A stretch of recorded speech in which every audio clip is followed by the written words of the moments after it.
नमस्कार दोस्तों, कैसे हैं आप सब लोग?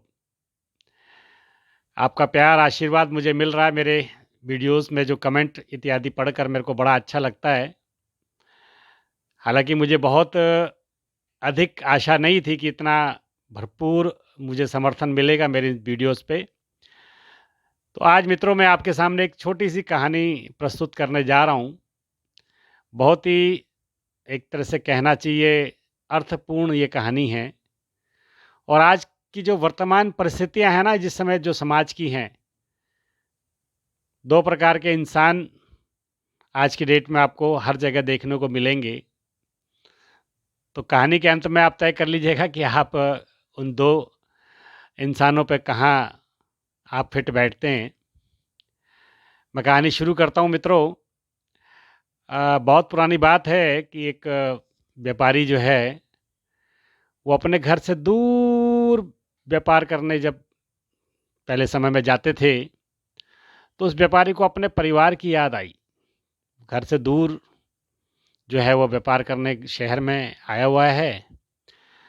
अब घर की याद आई तो व्यापार को समेटना, व्यापार को पूरा किस प्रकार से किसी के हवाले करना, उसके सामने एक संकट आया।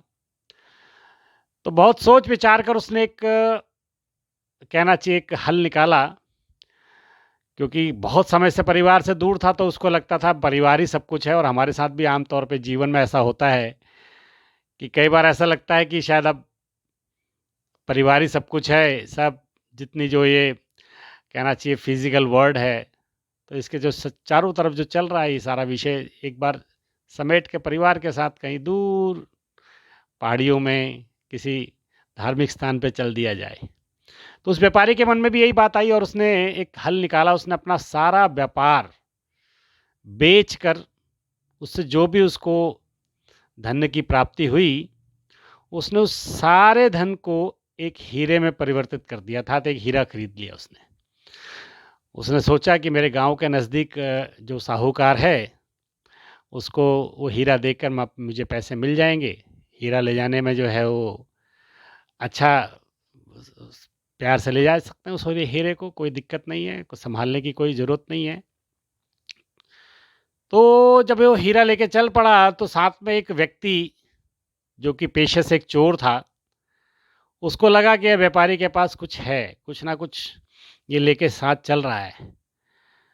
और आजकल जिस प्रकार से वो रेकी करते हैं ना मित्रों, तो उसने भी रेकी करी तो उसको पता चला इस व्यापारी के पास एक हीरा है। अब चोर का तो पेशा है चोरी करना। तो वो चोर जो है, उसने धीरे-धीरे करके उस व्यापारी से मित्रता कर ली और मित्रता करते-करते बातों-बातों में उसने व्यापारी को बताया कि वो भी उसके गाँव के नज़दीक के गाँव में ही रहता है, तो क्यों ना वो दोनों इकट्ठे चलें। तो पहले ज़माने में इतना जो है यातायात के साधन नहीं होते, तो जो व्यापारी है और वो जो चोर है, वो दोनों चल पड़े आप गाँव की ओर, क्योंकि कुछ दिन का सफ़र था, पैदल का रास्ता था। एक सराय में रुके, व्यापारी तो अपना थक-माँद के जो है वो सो जाता था खर्राटे लेके, परंतु चोर के मन में तो कहीं न कहीं होता है ना। तो चोर क्या करता था, थोड़ी देर तक जो है नींद आने के नखरे करके, जब व्यापारी को नींद आ जाती थी तो वो व्यापारी के पूरे सामान को टटोलना शुरू कर देता था और बार-बार टटोलने करके उस सुबह तक जब कुछ भी नहीं मिलता था तो वो भी थका-माँदा सो जाता था। सुबह फिर दोबारा से दोनों व्यापारी और वो चोर निकल पड़ते थे अपने गाँव की ओर। पहला दिन बीत गया। इसी प्रकार बातों-बातों में पूरा दिन बीतने के बाद फिर रात्रि आई, फिर वो एक सराय में रुके।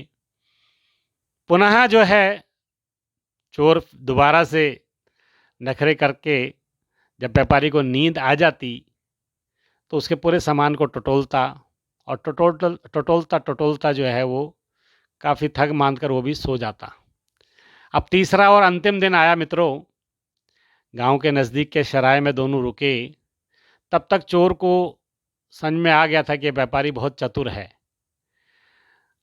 उसने अंत में हार मानते हुए व्यापारी के पैर पकड़ लिए और कहने लगा कि मुझे आप माफ़ करिए, मैंने आपसे झूठ बोला। मैं बेसिकली कोई भी आपके गांव का या आपका पड़ोसी नहीं हूँ, मैं एक पेशे से चोर हूँ। लेकिन एक मेरे मन में एक बड़ी व्यथा है, मेरे मन में एक बड़ा संशय है कि दिन में तो वो कहीं न कहीं वो हीरा आपके पास दिखता है, परंतु रात को कहाँ गायब हो जाता है? क्या करते हैं आप? ऐसा मुझे कृपया करके बताएँ, मेरा चित्त जो है थोड़ा शांत हो जाएगा, तो मैं भी अपने रास्ते पे चल पड़ूँगा और आप भी अपने रास्ते पे चल पड़े, क्योंकि अंतिम दिन है, गाँव नज़दीक है। तो व्यापारी मुस्कुराया। व्यापारी ने कहा, क्योंकि व्यापारी तो व्यापारी होता मित्रों, उसको तो ग्राहक की शक्ल देखकर ही पता चल जाता है कि ये मेरे से कितना जो है सामान लेने वाला है। तो व्यापारी ने कहा, भाई चोर, मुझे पहले दिन ही तेरे पे डाउट था, शक हो गया था कि भाई तू एक अच्छा व्यक्ति नहीं है। तो मैं क्या करता था? अब मित्रों आप सोच सकते हैं क्या करता होगा व्यापारी, उस हीरे को कहाँ छुपाता होगा कि दो दिन में हीरा दिखता है परंतु रात को वो हीरा गायब हो जाता है। ऐसा क्या करता होगा व्यापारी? क्योंकि चोर ने उसके पैर पकड़ लिए थे, उसको अपना गुरु बना लिया था और उसने कहा कि मेरे जीवन में अब मैं आज के बाद कभी चोरी नहीं करूंगा, मुझे सिर्फ ये राज की बात बता दीजिए आप। तो व्यापारी ने उसको बड़े प्यार से कहा कि भाई, जिस समय तू नखरे लगा के सो रहा होता ना, तो मैं चुपके से वो हीरा तेरे सामान में रख देता था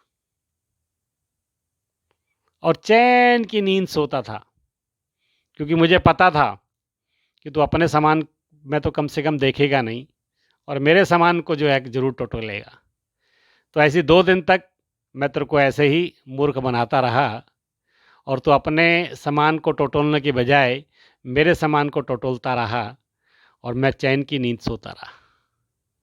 मित्रों कहानी तो बहुत कहना चाहिए बहुत अच्छी कहानी है, परंतु इस कहानी से एक बड़ा एक कहना चाहिए, इस कहानी के जो भाव हैं, इस कहानी का जो अर्थ भावार्थ निकलता है वो बहुत ही गूढ़ है और एक मैसेज देके जाता है, एक संदेश देके जाता है हमें कि अक्सर हम दूसरे के अंदर वो खुशियाँ ढूंढ रहे होते हैं, दूसरे के अंदर कमियां ढूंढ रहे होते हैं।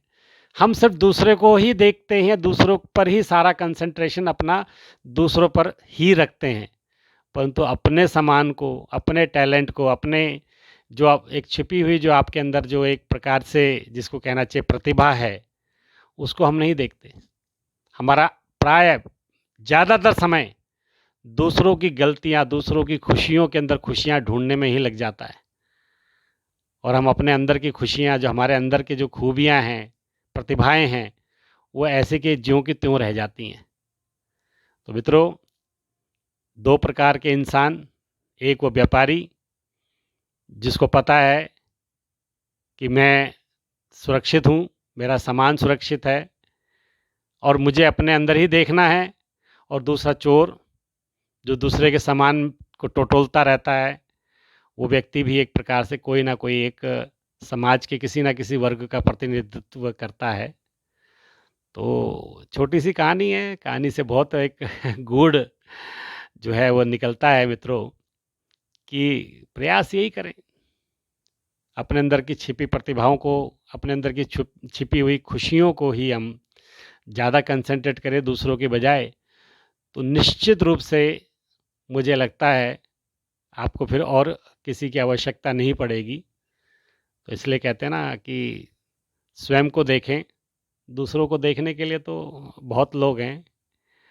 तो छोटी सी कहानी के माध्यम से मैं एक मैसेज संदेश आपके मध्य देना चाहता था। इस कहानी को सुने और इस कहानी से को सुनाएं, लोगों तक पहुंचाएं कि समाज में जो आज हो रहा है, ये हम अगर इसी कहानियों के माध्यम से हम यदि किसी को कोई सबक दे सकें। तो मित्रों, मुझे भी लगा कि शायद मेरे अंदर भी शायद किसी न किसी कोने में कोई प्रतिभा छुपी है। बस एक हिचक थी मन में कि किस प्रकार से मैं अपनी बात रख पाऊँगा आपके सामने। लेकिन धीरे-धीरे करके जब आप लोगों ने मुझे प्यार, आशीर्वाद दिया और आपने कमेंट्स में मुझे बहुत मोटिवेट किया, तो शायद वो जो अंदर की कहीं छिपी हुई कुछ मेरे अनुभव हैं, मेरी कुछ बातें, प्रतिभा हैं, वो निकल के आपके सामने आई हैं। यदि आपको अच्छा लगा तो कृपया करके मेरे इस चैनल को आप सब्सक्राइब ज़रूर करें, कमेंट करें, लाइक करें और सबसे इम्पोर्टेंट है शेयर ज़रूर करें। शायद आप तो बहुत सक्षम हैं, आप तो बहुत बुद्धिमान हैं, लेकिन शायद किसी अन्य व्यक्ति के मेरे जो संदेश है वो शायद काम आ जाए। तो धन्यवाद। देवेंद्र दीवान, आपके मध्य फिर दोबारा आऊँगा, पुनः एक नई कहानी लेकर, एक नया विषय लेकर। धन्यवाद।